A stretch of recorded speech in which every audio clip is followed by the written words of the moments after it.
What are we doing when we assemble as the saints? Well, this is where I'm going to turn it back on its head.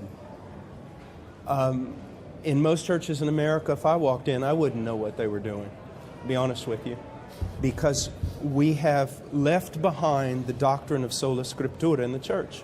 So churches are basically based on the cleverness and pragmatism and charismatic personality of leaders. And it's done by entertaining people or by keeping them busy. You see, people want to have meaning in their life. They either want to be entertained or they want to have some kind of meaning. So you make them busy. You make them part of a machine. You make them part of a vision of a charismatic leader. And you get them all headed in the same direction. That's why, a 60-year-old accountant for Walmart ends up joining a biker gang and going to Sturgis, and hanging out with all the people. Why? Because he's looking for something. So you can build a church on all kinds of things that aren't biblical.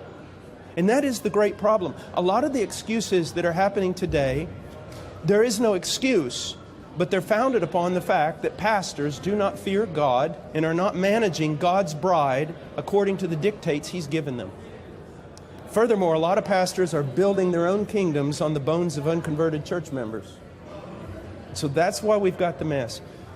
On the day of judgment, do not fear for the atheist so much, the thief, the murderer.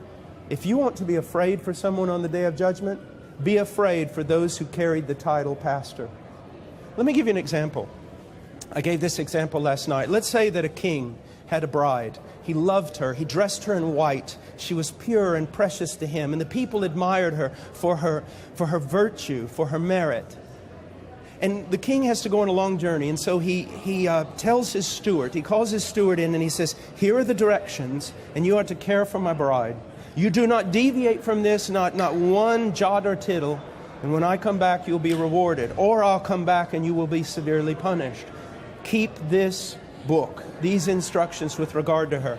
Well, after a few years, this steward realizes that the people are losing their loyalty in the king.